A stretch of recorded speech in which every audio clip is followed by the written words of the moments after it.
അല്ല, യഥാർത്ഥത്തിൽ ഈ ഉറങ്ങിക്കിടന്ന ആളെ വിളിച്ചിട്ട് സദ്യ കൊടുക്കാന്ന് പറഞ്ഞ് എണിപ്പിച്ചിട്ട് നേരെ മുഖത്തേക്ക് കാർക്കിച്ച് തുപ്പുന്ന ഒരു രീതിയാണ് ഇന്ന് ഗതാഗത വകുപ്പ് മന്ത്രി സ്വീകരിച്ചത്. നിങ്ങൾക്കറിയാം, കേരളത്തിലെ സ്ത്രീകൾ ഞങ്ങൾക്ക് ഇതാ KSRTCയിൽ സൗജന്യ യാത്ര വേണം എന്ന് ഒരു സർക്കാരിന് മുൻപിൽ ഒരു ആവശ്യം വച്ചിരുന്നില്ല. എന്നാൽ ഇവര് തെരഞ്ഞെടുപ്പ് ഘട്ടത്തിൽ എല്ലാ സ്ത്രീകൾക്കും ഒരു വ്യത്യാസമില്ലാതെ എല്ലാ ബസ്സിലും സൗജന്യ യാത്ര നൽകും എന്ന് പ്രഖ്യാപിച്ചു. സ്ത്രീകൾ ഉൾപ്പെടെ സമൂഹത്തെ തെറ്റിദ്ധരിപ്പിച്ച് വോട്ട് വാങ്ങി അധികാരത്തിൽ വന്നു. അത് പിന്നെ പരിമിതപ്പെടുത്തി ഓർഡിനറി ബസ്സുകളിൽ മാത്രമായി മാറ്റി. അന്നത്തെ പ്രസംഗം നിങ്ങൾ ഓർത്തോളണം. ഇത് സ്ത്രീകളുടെ അഭിമാനത്തിൻ്റെതാണ്. നിങ്ങളുടെ യാത്ര ഔദാര്യമല്ല. നിങ്ങൾക്ക് അഭിമാനത്തോടുകൂടി യാത്ര ചെയ്യാം. പിന്നെ ഈ പണം മിച്ചം എങ്ങനെ വയ്ക്കണം, ചിട്ടിയിൽ വയ്ക്കണോ SAPയിൽ വേണോ, ആവശ്യമായ ഉപദേശം കൂടി നൽകിയിട്ടാണ് ഈ ഫ്ലാഗ് ഓഫ് നടത്തിയത്. അന്ന് അഭിമാനത്തോടെ യാത്ര ചെയ്യാൻ പറഞ്ഞു. ഞങ്ങളുടെ ഔദാര്യമല്ല എന്ന് പറഞ്ഞു. എന്നിട്ട് ഇപ്പോൾ അവരെ അധിക്ഷേപിക്കുന്ന ഈ സമീപനം എനിക്ക് തോന്നുന്നു മന്ത്രിയുടെ മാത്രമല്ല, എങ്ങനെയെങ്കിലും ഇതൊന്ന് അവസാനിപ്പിക്കാനുള്ള ഒരു ആസൂത്രിതമായ നീക്കം അതിൻ്റെ ഭാഗമായിക്കൊണ്ടാണ് ഈ പ്രഖ്യാപനം വന്നിട്ടുള്ളത്. അപ്പോൾ സ്ത്രീകളെ ഇതുപോലെ അധിക്ഷേപിച്ച ഒരു മന്ത്രി ആ രൂപത്തിൽ തുടരേണ്ടതുണ്ടോ എന്ന കാര്യം ഉൾപ്പെടെ ചർച്ച ചെയ്യേണ്ടതുണ്ട്.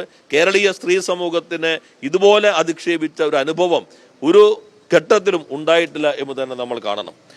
ആ ഘട്ടത്തിൽ കാണേണ്ടത് KSRTCക്കകത്ത് ഇത്രയും നഷ്ടം, നേരത്തെ അദ്ദേഹത്തിൻ്റെ പ്രസംഗമുണ്ട്. അപ്പോൾ ഒരു ബുദ്ധിമുട്ടും വേണ്ട, ആവശ്യത്തിന് പണം നൽകാമെന്ന് പറയുകയാണ് ചെയ്തത്. യഥാർത്ഥത്തിൽ എല്ലാ സ്ത്രീകളിലേക്കും വ്യാപിപ്പിക്കേണ്ടതിന് പകരം ഇപ്പോൾ ഈ യാത്രാ സൗകര്യം ഉപയോഗിക്കുന്ന സ്ത്രീകളെ അപമാനിച്ചിരിക്കുന്നു എന്നുള്ളതാണ്.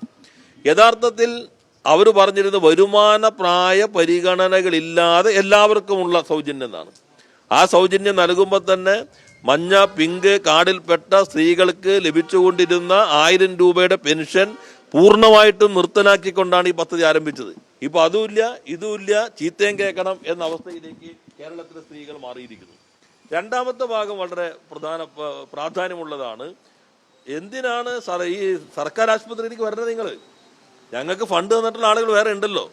അവരാണല്ലോ ഇപ്പൊ കേരളത്തിലെ സ്വകാര്യ ആശുപത്രികളെ നിയന്ത്രിക്കുന്നത്. അങ്ങനെയുള്ള മ്യൂച്വൽ ഫണ്ടുകൾക്ക് വേണ്ടി, അല്ലെങ്കിൽ വലിയ തോതിലുള്ള മ്യൂച്വൽ ഫണ്ടല്ല, ഈ രൂപത്തിൽ നിക്ഷേപം നടത്തിയിട്ടുള്ള വലിയ സംവിധാനങ്ങളുണ്ട്. അവരുടെ താല്പര്യങ്ങൾക്ക് വേണ്ടിയാണ് പൊതു ആരോഗ്യ സംവിധാനത്തെ തകർക്കാനുള്ള ശ്രമം. ഇത് ഒറ്റപ്പെട്ട അഭിപ്രായമല്ല. ആരോഗ്യവകുപ്പ് മന്ത്രി എന്ത് പറഞ്ഞു? അദ്ദേഹം പറഞ്ഞു, കിടക്കുണ്ടെങ്കിൽ മാത്രം രോഗിയെ നിങ്ങൾ അഡ്മിറ്റ് ചെയ്താൽ മതി, താഴെ കിടത്തി ചികിത്സിക്കരുത്.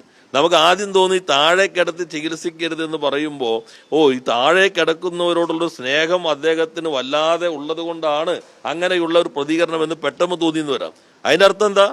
ബെഡില്ലെങ്കിൽ നിങ്ങൾ അഡ്മിറ്റ് ചെയ്യേണ്ടതില്ല. നേരത്തെ എങ്ങനെയായിരുന്നു? വരുന്ന രോഗിയെ എങ്ങനെയെങ്കിലും രക്ഷപ്പെടുത്താൻ വേണ്ടി എവിടെ കിടക്കാനുണ്ടോ എന്നല്ല ആദ്യം നോക്കുന്നത്, ആവശ്യമായ അടിയന്തര ചികിത്സ ഉടൻ നൽകുക എന്നുള്ളതാണ്. അതിന് പകരം ബെഡിനകത്ത് മാത്രം പരിമിതപ്പെടുത്തി. ഇപ്പൊ ഇദ്ദേഹം പറഞ്ഞു, എന്തിനാ ഇവർ ആശുപത്രിയിലേക്ക് വരുന്നത്?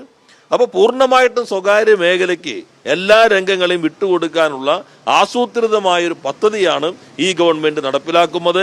അഭിമാനം എന്ന് പറഞ്ഞു കൊണ്ടുവന്ന സ്ത്രീകളെ അധിക്ഷേപിച്ച ഈ സംവിധാനത്തിനെതിരെ ശക്തമായ താക്കീത് നൽകേണ്ടതുണ്ട്.